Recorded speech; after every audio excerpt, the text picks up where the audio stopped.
Hi, this video is for all the people out there in the Tea Party movement, the 912ers, the We Surround Them people, just good, decent people who are really fearful of what's going on in the country and want to do something to fix things, and they're not sure what to do. Well, I've got a solution for you, and this video is going to take just a few minutes.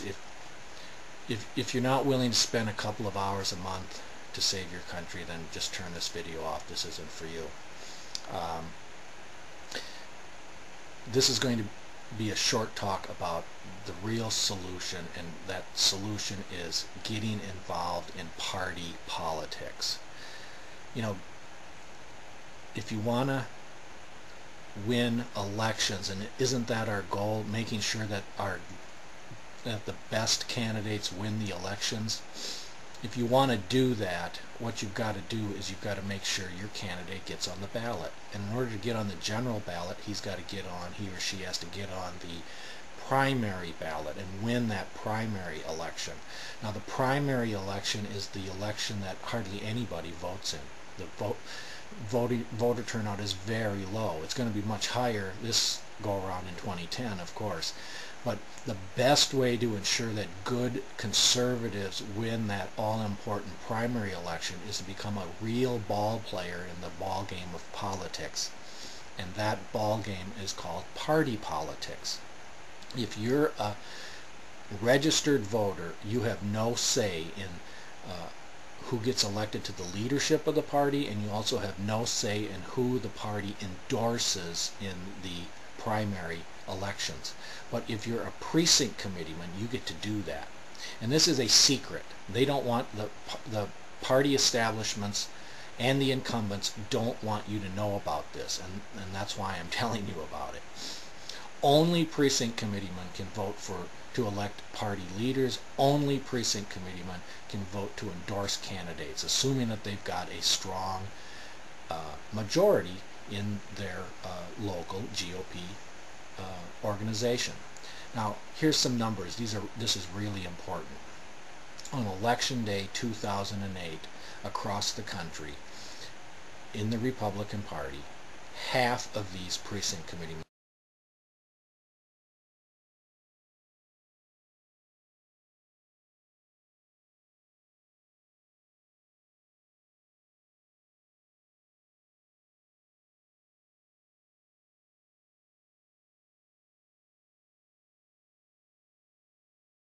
slots were empty. So the party was at half strength in the 2008 election cycle in this all-important position called precinct committeeman. And it's called different things in different states. That's not important.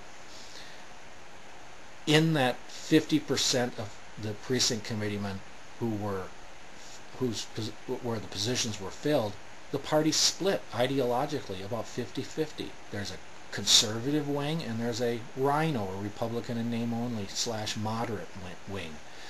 And we see that based on the leadership we get in the party, and we see that in the candidates who are winning the primaries.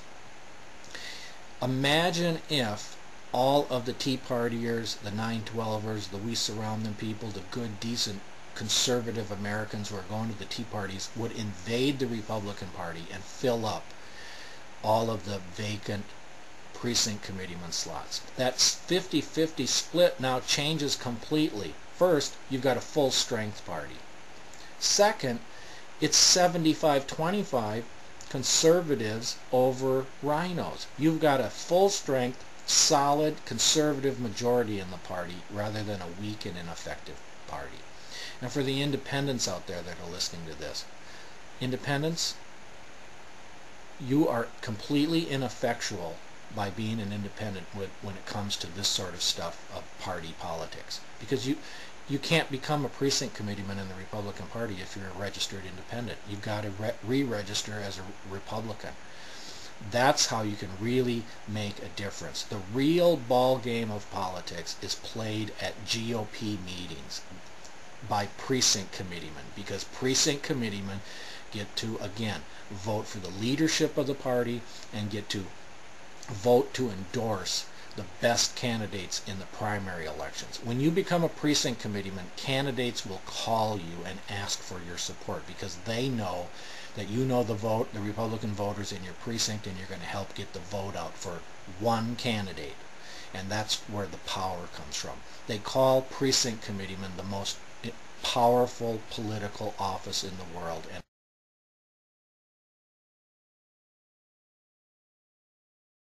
I believe that to be the case. Now, you've got to do this now.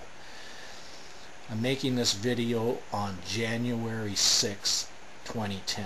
In some states, I believe in California, it's too late to become a precinct committeeman for the next election cycle. In a lot of states, the deadlines are going to come and go this month. Some are going to come and go in February. You've got to do this now. This should be your top priority. And now listen, this is key too. When you send a fax or make a phone call or write a letter to a Congress critter, do you think they really care about your letters? Is that the sense you get, that they really care? Well, I'll tell you how they'll take notice. If you put this, if you can truthfully say one of the two following blurbs, either in your phone message or in your letter to the Congress critter, they will take notice. And it's this. This is what I say every time when I write to them. I'm a conservative Republican precinct committeeman, and I'm doing everything I can to get more conservatives to join the Republican Party so that we can throw you out in the next election. We'll make sure that you'll have a decent, hardcore, conservative Republican running against you if I'm writing to a Democrat. Or if I'm writing to a Republican that I'm unhappy with, I say the same thing. Or you can truthfully say, I'm not a precinct committeeman yet, but I'm on my way to becoming one, and I'm going to recruit every other conservative I know to do the same thing for that same purpose, to make sure that you get thrown out in the next election. So this should be your top priority, becoming a precinct committeeman. Listen, holding a sign at a tea party really doesn't do anything. Incumbents care about one thing and one thing only, and that is getting re-elected. And the best way to put fear into their hearts, to show them that they may not get re-elected, is to show them that you're going to make the Republican Party more conservative, and you're going to have better candidates winning the primary elections by becoming a precinct committeeman and helping make that happen. Have you ever heard a Republican, even a conservative Republican, tell you about this? You know why they don't? Because they're terrified that you're going to do this. They do not want the word to get out. At the 9/12 rally in 2009 on the steps of the Capitol, 3 Republicans, all supposedly good conservatives, talked to the crowd. Not one of them said a word about this. Michael Steele has a brand new book about how to fix the Republican Party. I haven't read it yet. I will bet you there's nothing in there about becoming a precinct committeeman. Oh, they may say something like, you've got to get involved in the political process. Well, to some people that means sending a check to the Republican National Committee and getting an embossed card back with your name on it. Sorry, but that's not being involved in the Republican Party. They want your money. They want you to make phone calls, but they don't want you to become a voting member of the party, because you might be able to elect better leaders and get rid of them in the party itself, or you might be able to, in the case of even these so-called conservatives who voted for earmarks, who have traded their votes on occasion, to go along and get along, in the House or the Senate, and made a mockery of the principles of the Republican Party and the limited powers of our Constitution set forth in Article 1, Section 8. They've done that, and they know they might face a better, brand new, never ran for office before conservative in the primary, and you might throw them out too. So that's why they won't tell you about this. Now listen, if we did this, if we got thousands and thousands and thousands of Tea Partiers and 9/12ers and we surround them people to hold their nose if necessary, but at least get into the real ball game of politics, we could take over the Republican Party. Seriously, we can do this. It's happened already in Nevada. Now I have a website, www.theprecinctproject.wordpress.com, that I want to give you. www.theprecinctproject.wordpress.com.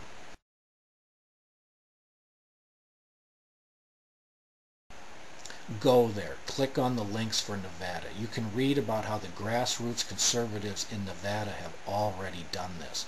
And so you've got to do this. This is key. We must do this. If thousands and thousands and thousands of us would do this, guess what? There would be a political shot heard round the world like never before. This would set the political world upside, set it on fire in terms of the talking heads, and just turn everything upside down, because now the Republican Party would become extremely conservative. Now, there's one more thing I want to tell you about, and that's the Declaration of Independence and the Constitution. You've got to start reading the Declaration of Independence and the Constitution. And there's a pocket declaration and Constitution book that I use called the Citizens Rule Book. It's published by Witten Printers. Call them 602-258-6406. That's 602-258-6406.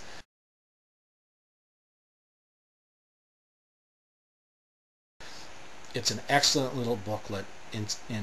Included in it is how to conduct yourself as a juror. There's founders' quotes. There's lots of good information in it. You can't advocate what you're for if you don't know what you're for. And most of you probably haven't read the Declaration or the Constitution recently. Article 1, Section 8 of the Constitution is key when it comes to Congress. Those are the limited, enumerated powers that Congress has and only has. And they constantly write unconstitutional legislation, and we haven't been forcing them to stay within those bounds. The Constitution starts with the words, "We the people." We the people have not been engaged in this grassroots political activity, party politics, for 3 decades, and that's why we're in the pickle we're in right now. So, we have the numbers. Now you have the information. The question is, do you have the will? Is your country worth a couple of hours of effort a month? Is it worth your time? Is it worth your effort? And is it worth a little bit of money to turn this country around? That's the question.